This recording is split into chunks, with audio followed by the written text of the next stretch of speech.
সদ্য বিবাহিত নীরা আর অর্ণব বিয়ের পর প্রথমবার মেলায় ঘুরতে গিয়ে ঘটল এক বিপত্তি, আর তারপরেই বিভীষিকাময় হয়ে গেল তাদের জীবন। কি এমন ঘটল জানব আজকের গল্পে। আজ আপনাদের জন্য এখন গল্প নিয়ে এসেছে প্রীতি চক্রবর্তীর লেখা ভৌতিক রহস্য গল্প বউ পুতুল। গল্প পাঠে সুমন, অভিনয়ে বরষা, অরিজিৎ, শুভদীপ, অর্চিতা এবং সুমন। বিশেষ সহযোগিতায় নীল, রুচিরা এবং অ্যাস্ট্রেক্স। পোস্টার ডিজাইন করেছে Subhadip. Edit and music Phoenix Audioverse. সামগ্রিক পরিচালনাতে বরষা এবং সুমন। তাহলে শুরু করা যাক আজকের ভৌতিক রহস্য গল্প বউ পুতুল।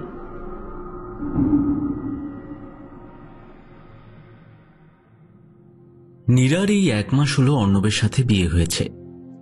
মুর্শিদাবাদের লালগোলায় তার বাপের বাড়ি এবং শ্বশুর বাড়ি নিশ্চিন্দিপুর। এক দূর সম্পর্কের আত্মীয়ার মাধ্যমেই তাদের এই বৈবাহিক যোগাযোগ। নীরা বেশ শান্ত প্রকৃতির মেয়ে। বাড়ির একমাত্র মেয়ে হওয়ায় সে বড় আদরের। গৃহকর্মে নিপুণা নীরার জীবন শ্বশুর বাড়িতে শ্বশুর শাশুড়ি এবং স্বামীকে নিয়ে দিব্যি কাটছিল।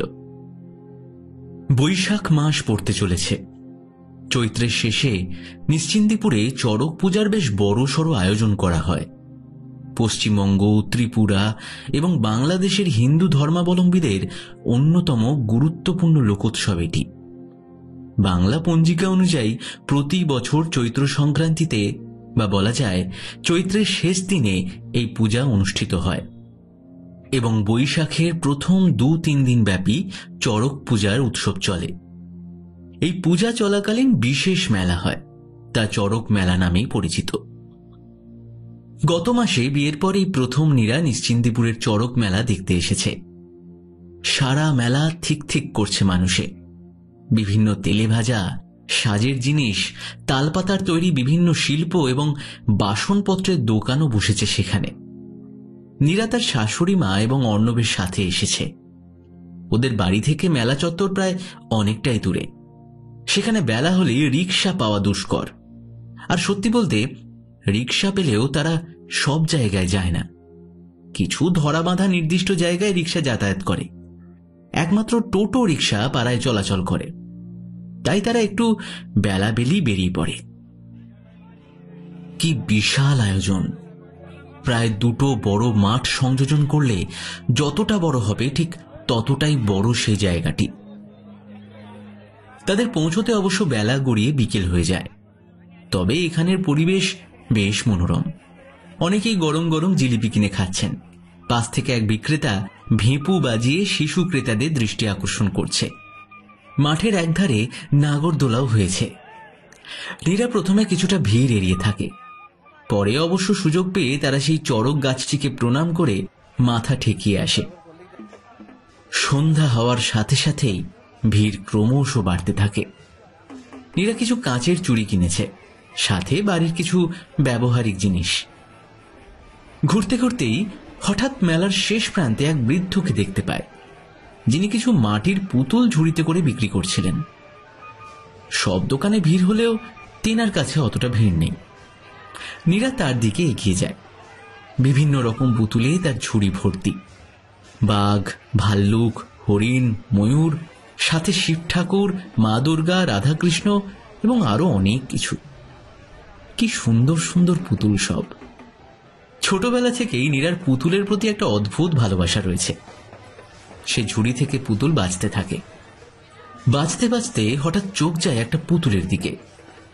সেটা অবশ্য ঝুড়ির বাইরেই রাখা ছিল। পুতুলটি সুন্দর একটা বউ পুতুলের। লাল মোলায়েম কাপড়ে জরির কাজ করা শাড়ি, গলায় পুঁথির হার, হাতে রঙিন চুড়ি ও মাথায় ছোট্ট টোপর। পুতুলটার ঠোঁটে একটা অদ্ভুত মিষ্টি হাসি, ঠিক একদম বিয়ের কোণে। নীরা ঘাড় ঘুরিয়ে স্নিগ্ধ হাসি হেসে অর্ণবকে জানায়, এই শোনো না, এটা কিনে দেবে? হ্যাঁ, কোনটা? এই পুতুলটা? আচ্ছা আচ্ছা, বেশ, দাঁড়াও। ও কাকা, এটা দাম কত? বিক্রেতা পুতুলটির দিকে কিছুক্ষণ তাকিয়ে থাকার পর জানায়, এটা এটা আপনি 80 টাকা দেবেন বাবু। এই 80 বড্ড বেশি হয়ে যাচ্ছে। দেখো বাবা, বড় জোর 50 দিতে পারবো, হবে কিনা বলো? বিক্রেতা কথা না বাড়িয়ে 50 টাকাতেই পুতুলটি বিক্রি করে দেয়।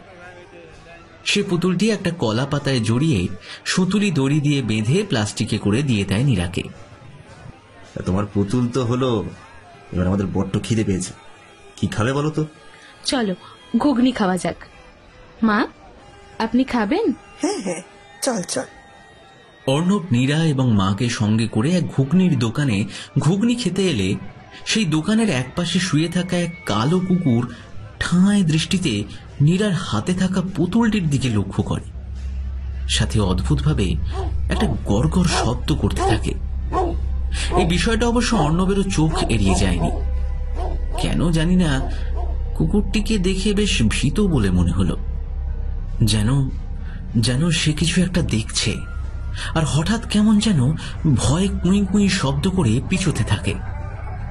অর্ণব ইশারায় কুকুরটিকে কাছে ডাকলে রীতিমতো দৌড়ে পালিয়ে যায় সে।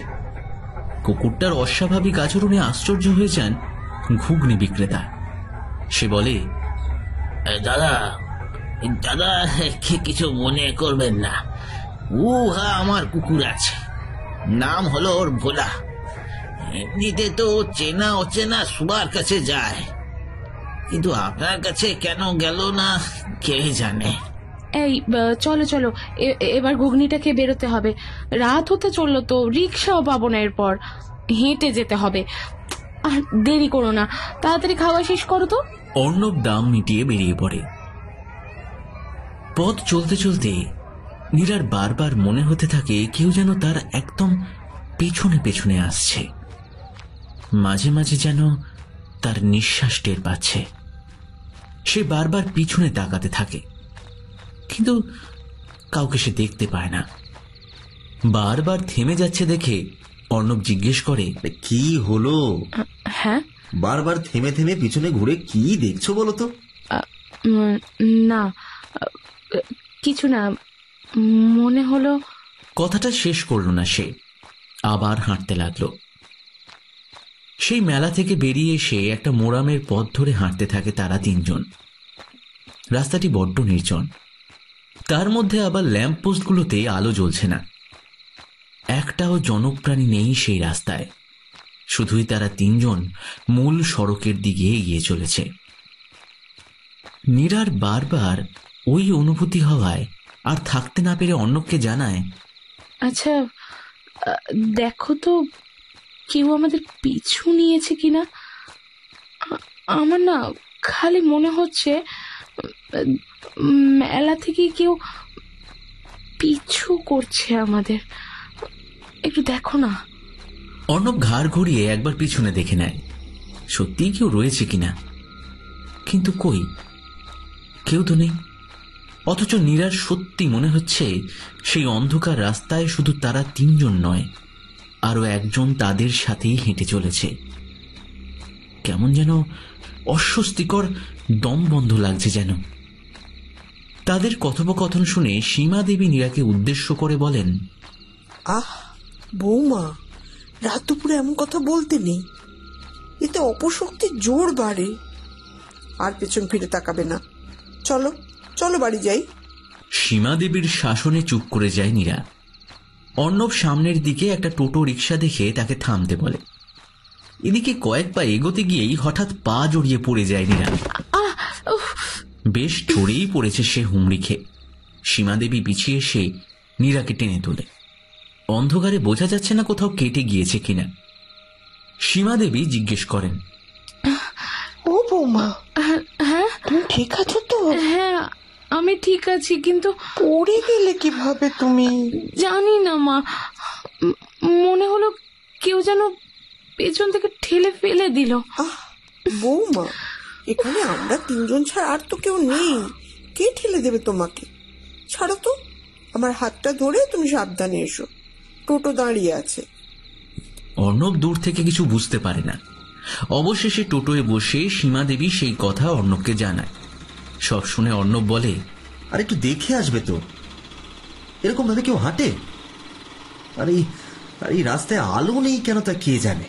টোটো চালক গাড়ি চালাতে চালাতেই তাদের কথোপকথন শুনে জানায়, দাদা, এই রাস্তায় তো যতবার ল্যাম্পপোস্টের কাজ হয়েছে ততবারই কেউ না কেউ ঢিল মেরে আলো ভেঙে দিয়েছে। ওই চত্বরের পাশে এসব গাঁজা ফাজা খায় তো। আচ্ছা, আপনি জানেন না? ও না, মানে আসলে আমরা এখানে থাকি না তো। তা কোথায় থাকা হয় আপনার? নিশ্চিন্দিপুর। ও বাবা, সে তো অনেক দূরে, প্রায় 5টা পাড়া ফেলে আসতে হয়। হ্যাঁ, মানে ওই আসলে মেলা দেখতেই মার বউকে নিয়ে আসা আর কি। তা আপনারা ওই মাঠের পেছনের এই রাস্তা ধরে এলেন কেন? হ্যাঁ, কেন বলুন তো? না মানে এটা তো শ্মশান যাওয়ার পথ। কি? হ্যাঁ, এই আসার সময় উঁচু পাঁচিলটা লক্ষ্য করেননি? হ্যাঁ, তবে শ্মশান তো ছিল না। আরে মাসিমা, পাঁচিলের ওপারেই তো শ্মশান। ওই দিনের বেলায় ওই সরু রাস্তাটা দিয়ে পাশাপাশি দুটো করে মৃতদেহ নিয়ে যাওয়া হয়। এমনি যাত্রীরা তাই ওই রাস্তায় এড়িয়ে চলে। তবে কেউ যায় না এমনটা নয়, যার যেমন সুবিধা। আসলে ওদিকে গাঁজা ফাজা ঠেক। কথাটা বলেই গাড়ি চালাতে থাকে সে। মূল সড়কে আলোর অভাব নেই, বেশ ঘন ঘনই ল্যাম্পপোস্টগুলি রয়েছে, গুটি কয়েক লোকও দেখা যাচ্ছে। মূল সড়ক পেরিয়ে তাদের পরিচিত পাড়ায় চলে আসে। গাড়ি থেকে নেমে ভাড়া মিটিয়ে বাড়ির উদ্দেশ্যে হাঁটতে থাকে। আর প্রায় কিছুটা দূরত্ব। ইতিমধ্যেই নীরা খুবই ক্লান্ত স্বরে বলে ওঠে, শুনছ, আর কত দূর গো? আরে এই তো এসেই গেছি প্রায়। ওই তো বারান্দায় আলো জ্বলছে, তার মানে বাবা এসে গেছে। বাড়ির মূল গেটের সামনে পৌঁছতেই একটা কালো বিড়াল তাদের রাস্তা কাটল। সেই দৃশ্য দেখে সীমা দেবী আগে ভাগে ঠাকুরকে প্রণাম করে বলেন, মরণ, এখনই আপদটা রাস্তা কাটলো। ঠাকুর, ঠাকুর তুমি রক্ষে করো, রক্ষে করো। মা, কি যে বলো না তুমি, যত সব ফালতু কুসংস্কার। ফিরতে অনেকটাই রাত হয়েছে, তবে মেলা ঘোরার আনন্দে ধকল মালুম হচ্ছে না। ইতিমধ্যেই সীমা দেবীও তার স্বামীর সাথে ঘরে বিশ্রাম নিচ্ছেন। একসময় রাতের খাওয়া সেরে ঘুমোতে যাওয়ার সময় হঠাৎই জ্বর আসে নীরার। গলাটা কেমন শুকিয়ে আসে, যেন জলের তৃষ্ণায় প্রাণ ছটফট করছে। পাশে অর্ণব নিদ্রায় আচ্ছন্ন। একসময় নীরা তাকে ডেকে বলে, ওই শোনো না। কি গো, শুনতে পাচ্ছ? ওঠো না, একটু জল এনে দেবে গো, বড্ড পিপাসা পেয়েছে। একটু একটু জল এনে দাও না গো। অর্ণব নির্দ্বিধায় তাকে জল এনে দেয়। প্রায় মধ্যরাত, সকলেই ঘুমিয়ে পড়েছে। ঘরের ভেতর থাকা ঘড়ির টিকটিক শব্দ আর মাঝে মাঝে দূর থেকে কুকুরের ডাক ছাড়া আর কিছুই কানে আসছে না। হঠাৎই নীরার স্পর্শে চমকে ওঠে অর্ণব। ঠিক কেমন যেন ছ্যাঁকছ্যাঁকে অনুভূতি। হাত সরিয়ে অর্ণব বলে, এ কি, তোমার তো জ্বর এসেছে। দাঁড়াও দাঁড়াও, ওষুধটা বরঞ্চ দিই। আর রাতের দিকে জ্বর ওঠাটাও তো খারাপ। নীরা হাত ধরে অর্ণবকে বাধা দেয়। না, যেও না, যেও না, যেও না। একটু একটু আমার পাশে বসো, বসো না। এই, তুমি তুমি শুনতে পাচ্ছ? মানে কি শুনতে পাবো? ওই যে দূরে সানাইয়ের শব্দ শুনতে পাচ্ছ তুমি? হ্যাঁ, ওই যে দেখো, কত লোক কথা বলছে। ওই যে কারা যেন ফিস ফিস করে বলছে, বর এসেছে, বর এসেছে। শুনতে পাচ্ছ তুমি? হ্যাঁ, শুনতে পাচ্ছ? ওই দেখো, হ্যাঁ হ্যাঁ, ওরা বলছে বর এসেছে, বর এসেছে। রাত প্রায় অনেক, তাই নীরার কথা শুনে অর্ণব বলে, কি বলছো বলো তো? মাথা ঠিক আছে তোমার? কোথায় সানাইয়ের শব্দ? আমি তো কিছুই শুনতে পাচ্ছি না। আর তাছাড়া এই চৈত্র মাসে কার বিয়ে হবে বলো তো? এই দেখো, তুমি ঘুমাও, জ্বরের জ্বালায় যত সব প্রলাপ বকছো।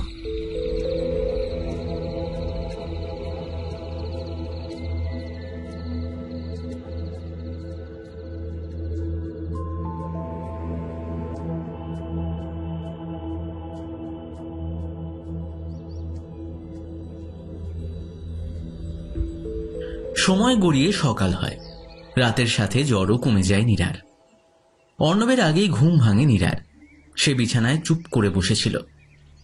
তারপর সে ঘুমন্ত অবস্থায় অর্ণবকে দেখতে থাকে। সেই দৃষ্টি বড়ই অদ্ভুত, যেন তার মনে অনেক প্রশ্ন জমা রয়েছে, যা সে প্রকাশে অসমর্থ। হঠাৎ অর্ণব অনুভব করে কেউ একজন তার দিকে তাকিয়ে রয়েছে। ওর বুকের উপর ভর দিয়ে সে যেন শ্বাস ফেলছে। কি তীব্র চাপ ফেলছে বুকের উপরে। হঠাৎ চোখ খুলে অর্ণব তাকিয়ে দেখে সামনে কেউ নেই। ঘাড় ঘুরিয়ে দেখে নীরা আয়না দেখে টিপ পড়ছে, আর সেই বউ পুতুলটি টেবিলে ফুলদানির পাশে বসানো রয়েছে। হঠাৎ মনে হলো কোনো ছায়া যেন এক নিমেষে নীরার ছায়ার সাথে মিশে গেল। কিন্তু এই মুহূর্তে ঘরে অর্ণব ছাড়া তো আর কেউ নেই। আর বউ পুতুলটিও মনে হলো খানিকটা তার জায়গা থেকে হেলে গেল। হয়তো হাওয়ায় কিছুটা সরে গিয়েছে কোনোভাবে। এরপর একটা অদ্ভুত ব্যাপার লক্ষ্য করা গেল, যে নীরা ঘুম থেকে উঠেই বাসি কাপড় ছেড়ে স্নানের পর পুজো দিত তুলসী মঞ্চে, সে এখন পুজোর ধারে কাছে ঘেঁষে না। প্রশ্ন করলে বলে তার নাকি মানত রয়েছে, মনস্কামনা পূর্ণ হলেই সে পুজো দেবে। তবে এটা একদিনের বিষয় নয়। আজকাল সে অর্ণবকেও একটু এড়িয়ে চলছে। খাওয়া দাওয়ায় তার রুচি নেই। শরীর যেন তার পাকানো দড়ির মতো হয়ে গিয়েছে। সেই লালিত্যও আর নেই। এমনকি মা বাবার সাথেও যোগাযোগ করে না দীর্ঘদিন। রাতের বেলায় নাকি সে কি সব শুনতে পায়। কার যেন বিয়ে হচ্ছে। ইদানিং সে বড্ড আনমনা হয়ে থাকে। সীমাদেবী বলে অর্ণবকে, জানিস তো বাবা, বৌমা এখন কেমন যেন উদাসীন হয়ে থাকে। রোজ দুপুরে গঙ্গানির শব্দ পাওয়া যায় ওর ঘর থেকে। এমন কান্নাকাটি করে, আমি কারণ জানতে চাইলে কেমন যেন রেগে রেগে কথা বলে। ওই সেই দিন ওই পাশের বাড়ির বুড়ি দিদা এসেছিল, কি বললেন জানিস? ও শ্যামলের বউ, তোমাদের নতুন বউ কই গা? তাকে দেখি না যে। ও ঘরের মধ্যে কাজ করছে, ও বাইরে বেশি বেরোয় না। তোমাদের নতুন বউ কাছে পিঠে না থাকলে তোমায় একটা কথা বলতাম, যদি কিছু মনে না করো। না, বলুন না, ও তো আপাতত এখানে নেই। গতকাল তোমাদের বউ ঘাটে এসেছিল জল নিতে। আশ্চর্যের বিষয় হলো, আমি পুকুরে বাসন ধুচ্ছিলাম। ওকে দেখতে পেয়ে ভাবলাম নাত বউয়ের সাথে একটু কথা বলি। তা জিজ্ঞাস করতে তোমার বৌমা যেন কিছু শুনতেই পেলে না। আমি দুবার জিজ্ঞেস করলাম, ও নাত বউ, আমায় চিনতে পারলি না মা? ও কিন্তু আমার দিকে তাকালো না পর্যন্ত। আমার তো বাপু ব্যাপারটা একদম ভালো লাগেনি। বয়স হয়েছে বলে এমন ব্যবহার তো আশা করি না। এমন সময় বলবো কি বউ, হঠাৎ চোখে পড়লো জলের মধ্যে ও ও কি ভয়ানক দৃশ্য, আমি আমি বলে বোঝাতে পারবো না। হ্যাঁ, বলুন না আমায়, কি দেখেছিলেন? জলে নতুন বউয়ের নয়, যেন অন্য কোনো মেয়ে মানুষের ছায়া দেখলাম। তাহলে আর বলছি কি, আমি তো ভয়ে সেখান থেকে কোনোভাবে পালিয়ে আসি। আর আর তুমি একটা জিনিস লক্ষ্য করেছো? আগে তোমাদের ভিটেতে কত পাখি আসতো, কুকুর আসতো, এখন আর আসে? বুড়ি দিদা একটুও মিথ্যে বলছে না। এই বিষয়ে সে নিশ্চিত, কারণ নীরার মধ্যে সত্যি বদল দেখা দিয়েছে, যা অস্বাভাবিক। ঘটনার পূর্ণ বিবরণ দিয়ে সীমাদেবী জানায়,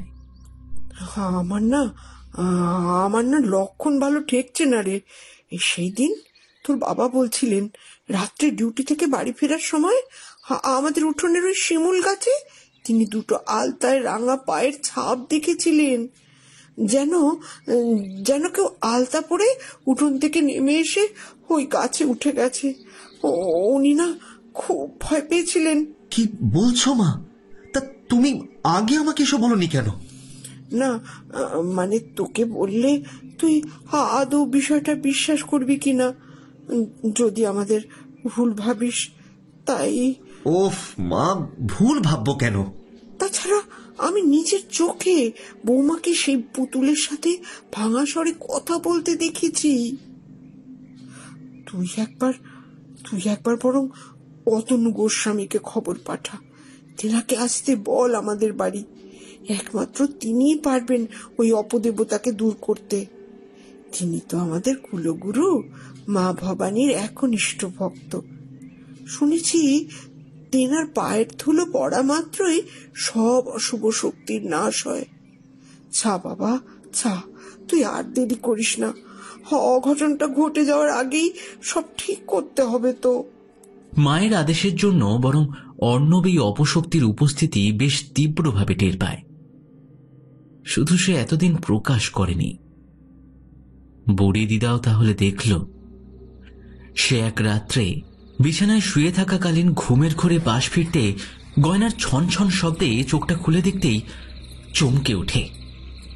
সে দেখে তার দিকেই স্থির দৃষ্টে তাকিয়ে আছে নীরা, কিন্তু অদ্ভুতভাবে সেই মুখ যেন নীরার নয়, এক অন্য মেয়ে বিয়ের সাজে শুয়ে আছে তার পাশেই। চমকে সে বিছানা ছেড়ে উঠে আলো জ্বালাতে সে দেখে নীরা ঘুমিয়ে আছে অন্যদিকে মুখ ফিরে।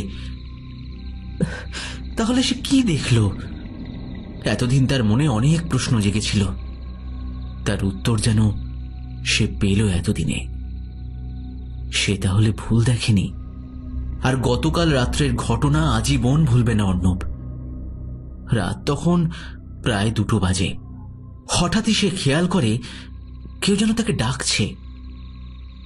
ঘুম চোখে দেখে নীরা তার সামনে দাঁড়িয়ে আছে ঠিকই, তবে স্বাভাবিকভাবে নয়, বরং কোণে বিষে।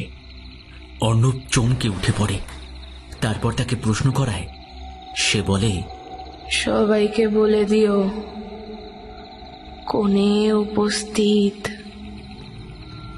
লগ্ন পেরিয়ে যাচ্ছে।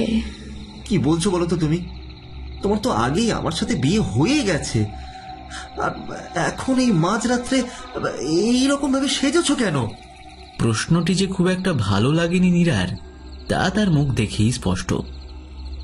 অবাক হওয়ার বিষয়টি হল নীরার হাতে থাকা বউ পুতুলটিকে দেখে যেন জীবন্ত মনে হচ্ছিল, আর নীরার সাথে যেন রাগে ফুঁসছিল আরো একজন অদৃশ্য কেউ। নীরাকে বসে আনতে প্রসঙ্গ বদল করে অর্ণব। সে নীরাকে বুঝতে দেয় না যে সে তার অস্বাভাবিকতা আঁচ করতে পেরেছে। এইভাবেই দিন কাটতে থাকে তাঁদের, আর নীরাও ক্রমশ নিজেকে সদ্য কোণেতে রূপান্তর করতে থাকে। সারা বাড়িতে দম বন্ধ করা এক পরিবেশ সৃষ্টি হয়েছে। প্রতি মুহূর্তে মনে হয় সেই বাড়িতে 4 জন নয় 5 জন থাকে। ঘরের কোণে কোণে কে যেন কেঁদে কেঁদে বেড়ায়।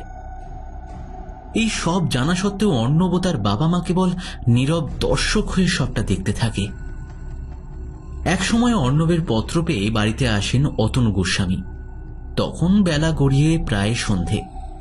চৌকাঠে পা রাখা মাত্রই এক উটকো দমকা বাতাসে জানলাগুলো কেমন যেন খুলে গেল। এই হালকা দীর্ঘশ্বাসের সাথে কান্নার শব্দ শুনতে পেলেন অতনু গোস্বামী। তার পঞ্চ ইন্দ্রিয় জানান দিল চারপাশে অশুভ শক্তির উপস্থিতি রয়েছে, এবং সেই উপস্থিত শক্তির মোটেও পছন্দ হয়নি অতনুবাবুর আগমন। তিনি নিমেষের মধ্যেই জানায় অর্ণবকে, বাড়ির আবহাওয়া বিশেষ ভালো ঠেকছে না। মীরা অপশক্তির কবলে পড়েছে, আর এসব খুব বেশি দিনের পুরনো নয়। আগে ঠিকই বলেছেন, মেলা থেকে ফিরেই তো যত উপদ্রব শুরু হলো। মেলা থেকে আসবার পরে? হ্যাঁ, মেলা থেকে আসার পর থেকেই তো ওর এই পরিবর্তন। মেলাতে যাওয়া থেকে আসা সবটা সবিস্তারে আমাকে জানাও। সবটা জানা আগে প্রয়োজন।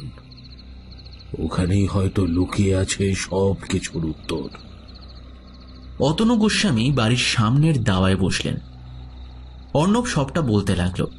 সেদিন বাড়ি থেকে মেলায় যাওয়া শুরু করে সেখানে একটা পুতুল কেনা, এইখানেই অতনুবাবু আটকালেন। পুতুল? কেমন পুতুল? ওই মাটির তৈরি বউ পুতুল, বেশ সুন্দর দেখতে। ওটাকে না ও খুব পছন্দ করে জানেন, সারাক্ষণ সেটা নিয়ে থাকে। কি মোহ যে আছে কে জানে। মোহ নয়, মোহ নয়। তবে সে সত্যি বলছে, আপনারা হয়তো বুঝবেন না। তা সে কোথায়? আপনি আশায় সে দৌড় দিয়েছে। তার শরীর ভালো নেই জানিয়ে সে ঘরে একলা থাকতে চেয়েছে। জানি। আপনাদের বাড়ির পেছনের দিকে সেই বটগাছটি এখনো রয়েছে? হ্যাঁ গুরুজি। বেশ, কাল রাত্রে আমি সেখানে একটি যজ্ঞ করব, আর অর্ণবের কাজ হবে তুমি নীরাকে জানাবে যে কাল তার ইচ্ছেকে সম্মান করা হবে, তার বিয়ে দেওয়া হবে। শ্যামলবাবু, আপনি আমার সঙ্গে বাইরে আসুন, একটা ফর্দ লিখতে হবে। কাল সকালে এই সব জিনিস আমার চাই। ঈশ্বরের উপর ভরসা রাখুন শ্যামলবাবু, তিনি হতাশ হতে দেবেন না। আর রইল বাকি আপনার বৌমার কথা, আমি আমার তন্ত্র মতে আপ্রাণ চেষ্টা করব। তবে সবটা তো আমার হাতেও নেই শ্যামলবাবু। মা ভবানীর কৃপায় নীরা নিশ্চয়ই সুস্থ হয়ে উঠবে, বিশ্বাস রাখুন। শ্যামলবাবু ফর্দ লিখে কিছুটা পূজার কাজ এগিয়ে রাখে। সেই দিন রাত্রে নীরা একদম শান্ত হয়ে ভালোভাবে ঘুমায়। একসময় অর্ণব সুযোগ বুঝে বউ পুতুলটিকে চুপিসারে দিয়ে আসে অতনুবাবুর কাছে। নীরার অজান্তেই বাড়ির পিছনের দিকে সেই বটগাছের চারপাশ পরিষ্কার করে তা পুজোর উপযোগী করে তোলা হয়। সেই রাত্রে নীরা ছাড়া বাকি 4 জন ঘুমায় না। তারা পূজার আয়োজনে ব্যস্ত থাকে, কারণ নীরার ঘুম ভাঙলে সেটা করা আর সম্ভব নয় কখনোই। পরের দিন সকালেও ঝিমিয়ে থাকে নীরা। তাকে বেশ অসহায় মনে হতে লাগলেও তার আসল রূপ প্রকাশ পায় সন্ধ্যার পর। নীরা আর তার মধ্যে নেই। এক ভয়ঙ্কর গলার স্বরের হুঙ্কার দেয় সে। হাত দুটো ঝুলিয়ে উল্টো হয়ে হাঁটতে থাকে ঘরের ভেতরে, নাম ধরে সকলকে ডাকতে থাকে, আর অকথ্য ভাষায় ভৎসনা করতে থাকে। এক হিংস্র পাশবিক স্বার্থ পূরণের জন্য সে নিজেই উপস্থিত হয় বাড়ির পিছনের দিকে।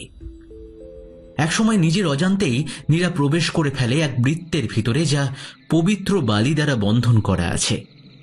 অর্ণব এবং তার মা বাবা দূর হতেই সেই তাণ্ডব দেখছে। কর্কশ কণ্ঠে এক অশরীরী হাসি হাসতে থাকে নীরা। ইতিমধ্যে সে আর তার নিজের মধ্যে নেই। চারপাশ থেকে কেমন যেন অশরীরী কান্না ভেসে আসতে থাকে। পবিত্র বালি দিয়ে ঘেরা বৃত্তটিও রক্তে রাঙা হয়ে উঠেছে। চারপাশটা ঘিয়ের গন্ধে মোমো করছে। রাতের অন্ধকারে সে যেন আরো তীব্র হয়ে উঠেছে। মনে হচ্ছে সকল শুভ শক্তিকে গ্রাস করে ফেলবে। বৃত্তের ভিতরে মাটি খেতে থাকে নীরা। যজ্ঞের ধোঁয়ায় ঠেকিয়ে রাখা যাচ্ছে না সেই অশুভ শক্তিকে। নীরাকে উদ্দেশ্য করে পবিত্র বালি ছুঁড়ে মারে সাধক। বৃত্তের ভিতরে থেকে সাপ সাপান্তর করে নীরা। সেই অশনি হুঙ্কার ছাপিয়ে জোরে জোরে মন্ত্র পাঠ করেন স্বয়ং অতনু গোস্বামী।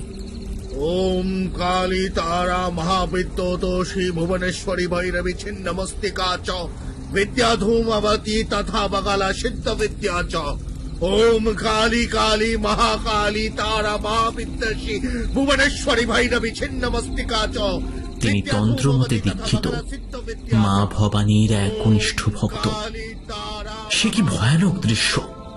নীরার চুলগুলো বিষাক্ত সাপের মতো বাতাসে কিলবিল করতে থাকে, আর তার চোখগুলো যেন অক্ষি কোটর থেকে ঠিকরে বেরিয়ে আসবে। তার শীর্ণকায় শরীরটা ক্রমশ ধূসর হয়ে আসে। দূর থেকে দাঁড়িয়ে সমস্ত দৃশ্যটাই দেখতে থাকে অর্ণব এবং তার মা বাবা। তারা রীতিমতো ভয়ে কাঠ হয়ে গেছে। নীরার মধ্যে থাকা সেই অশুভ দূত যেন তাদেরকে দুশ্চিন্তায় ফেলে উপভোগ করছে। এক পাশবিক হাসি হাসতে থাকে, মাঝের মধ্যে ঘাড় ঘুরিয়ে হুমকিও দেয় অর্ণব এবং তার পরিবারকে। পবিত্র বলয়ের জন্য সে ক্ষতি সাধন করতে পারছে না। একসময় মন্ত্র সহ্য করতে না পেরে থামতে বলে অতনু গোস্বামীকে। ক্ষণিকের মন্ত্রোচ্চারণ বন্ধ করে প্রশ্ন করে সে নীরাকে, তুই কে বা তোর কি বৃত্তান্ত তার সম্পর্কে জানার বিন্দুমাত্র কৌতূহল আমার নেই। তাই তোকে সাবধান করছি, এই দেহ থেকে তুই বিদায় নে, নয়তো আমার বিদ্যায় বেঁধে রাখবো তোকে আজীবন। কষ্ট পাবি, মুক্তি মিলবে না। এই শরীর আমি ছাড়তে পারবো না। দীর্ঘ দীর্ঘ প্রতীক্ষার পর এই মানব দেহ পেয়েছি। আমি এই দেহেই থাকবো, আর তোদের সবাইকে মেরে ফেলবো, মেরে ফেলবো। কেউ বাঁচবি না তোরা, আমি সবাইকে মেরে ফেলবো। বেশ বেশ, তাই থাক। তবে লাভ কি? তোর আত্মার যে মুক্তি সম্ভব নয়, আর তোর মা বাবা। এই, আমার মা বাবার কথা তুই জানলি কি করে? আমি তোর জন্ম থেকে মৃত্যুর সব বৃত্তান্তই জানি। শুধুমাত্র তোর জন্যই আত্মঘাতী হয়েছেন তোর বাবা মা। না না না না, এইসব মিথ্যে মিথ্যে মিথ্যে মিথ্যে মিথ্যে, এইসব মিথ্যে। এই বলেই ফ্যাস ফ্যাস করে কাঁদতে থাকে নীরা। চারপাশে যেন শোকের ছায়া। আশপাশ থেকে অজস্র শিয়ালের ডাক শোনা যাচ্ছে। দূর থেকে ভেসে আসছে কুকুরের কান্না। তার সাথে শোনা যাচ্ছে মেঘের গর্জন। আচমকা বৃষ্টি শুরু হওয়ায় যজ্ঞের আগুন নিভে যায়। নিভে যায় ভগবানের উদ্দেশ্যে রাখা প্রদীপটাও। বৃষ্টির জলেতে যজ্ঞ নিভে গেল, এ তো ঘোর অমঙ্গল। এইবার কি হবে গুরু মশাই? তাণ্ডব শেষ হয়েছে, অনুশোচনায় সে ভেঙে পড়েছে। আর কিছু হবে না, চিন্তা করো না, সব এবার ঠিক হয়ে যাবে। এইবার আপনারা তিনজনে ঘরে যান। আমি মন্ত্র দ্বারা বাড়ির চারপাশটা বন্ধন করব। ঘরের সব জানলা দরজাগুলি বন্ধ করে আপনারা ভেতরে থাকবেন। আমি নীরাকে নিয়ে ফিরছি। সাধকের কথা আক্ষরিক অর্থে পালন করে অর্ণব এবং তার মা বাবা। ঘরের দরজা বন্ধ করার পর এক বিশাল ঝোড়ো হাওয়া তাদের বাড়ির চারপাশটা প্রদক্ষিণ করে। চলতে থাকে কিছু মানুষের ক্রন্দন। এক অট্টহাসি নিমেষের মধ্যেই কান্নায় পরিবর্তন হয়। অর্ণব এবং তার মা বাবা একে অপরকে শক্ত করে ধরে রাখে।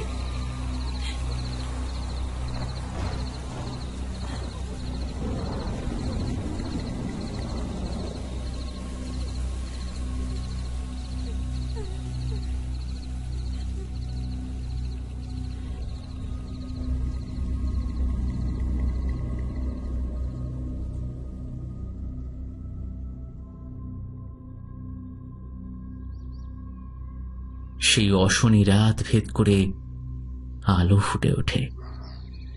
ভোর হয়েছে। দুশ্চিন্তার মাঝে কখন যে চোখে ঘুম জড়িয়ে আসে তারা নিজেরাও জানতেন না। দরজায় টোকা মারার শব্দে ঘুমটা ভাঙে তাদের। অর্ণব দরজা খুলতেই দেখে নীরা খুব স্বাভাবিকভাবেই ঘরে প্রবেশ করে। তাকে দেখে মনে হচ্ছে যেন কোনো এক যুদ্ধে জয়লাভ করা ক্লান্ত সৈনিক। ইতিমধ্যে সাধক অতনু কাঁধে হাত রাখে অর্ণবের। সব ঠিক আছে তো গুরুমশাই? হ্যাঁ, নীরার সাথে গতকাল বা তার আগে যা যা ঘটেছে তার তার স্মৃতিতে নেই। আর তোমরাও তাকে এসব কিছু বলতেও যেও না। একটা দুঃস্বপ্ন মনে করেই সবটা ভুলে যেও। কিন্তু কে ছিল সেই অশরীরী, আর কেনই বা সে এসেছিল? আশেপাশে নীরা না থাকায় তিনি বলেন, 1 বছর 21-এর মেয়ে। উনি বেশি অপেক্ষায় ছিল বর আসার, কিন্তু পণ সংক্রান্ত বিবাদে বর আর আসে না মণ্ডপে। ফলস্বরূপ লগ্নভ্রষ্টা হওয়ার তকমা সহন করতে না পেরে সেই রাত্রেই সে গলায় দড়ি দেয়। বিয়ের মণ্ডপ নিমেষে শোকের সমাধিতে পরিণত হয়। সানাইয়ের শব্দ ফিকে হয়ে আসে করুণ সুরে। গ্রাম শুদ্ধ লোক সেদিন চোখের জল ফেলেছিল। মেয়েটির নাম ছিল কনক। যুবতী মেয়ের নিথর দেহ দেখতে না পেরে তার বাবা মাও পরদিন সকালে বিষ খেয়ে আত্মঘাতী হন। 3টি তরতাজা প্রাণ অকালে চলে যাওয়ায় মুক্তি পায় না তারা। আশেপাশে ঘুরে বেড়াত। এক সাধক অসাধু উদ্দেশ্য সাধনের জন্য বন্দী করে কনকের অতৃপ্ত আত্মাকে সেই বউ পুতুলটির মধ্যে। কিন্তু কনক এক শক্তিশালী আত্মা হওয়ায় বেশি দিন তাকে নিয়ন্ত্রণ করতে পারেনি সেই সাধক। একসময় সেই পুতুলটিকে কোনো এক গাছের তলায় ফেলে দেয় সেই সাধক, আর একজন বিক্রেতা তা অজান্তেই সংগ্রহ করে বিক্রিও করে দেন। আশা করি বাকিটা আপনারা বুঝে গিয়েছেন। কনক আসতে চাইনি আপনাদের কাছে, কিন্তু দুর্ভাগ্য চক্রে আপনারাই হয়ে যান ওর শিকার। নতুন বিয়ের গন্ধ লেগে আছে নীরার গায়ে, তাই ওর প্রতি আকৃষ্ট হয় সে। সেই মেলা থেকেই সে অনুসরণ করেছিল আপনাদের। সুযোগ বুঝে ভর করে নীরাকে। তাহলে পুতুলটা? মা ভবানীর উদ্দেশ্যে আগুনে উৎসর্গ করেছি তাকে। তার সাথে কনকও পুড়ে ছাই হয়ে গিয়েছে। ও সেই পুতুলের জড়ির মধ্যেই জড়ানো তন্ত্র সাধনের মন্ত্র। এইবার আমার বিদায়ের পালা। 2 হাত ভরে আশীর্বাদ করি তোমরা সুখী হও, ভালো থেকো। এই বলেই উঠে পড়ে অতনু গোস্বামী।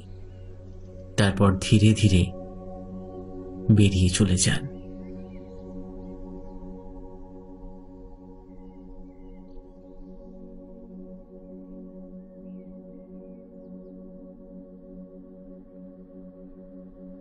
গল্পটি আপনাদের কেমন লাগলো অবশ্যই কমেন্ট করে জানাবেন, আর ভালো লাগলে চ্যানেলটি সাবস্ক্রাইব করতে ভুলবেন না।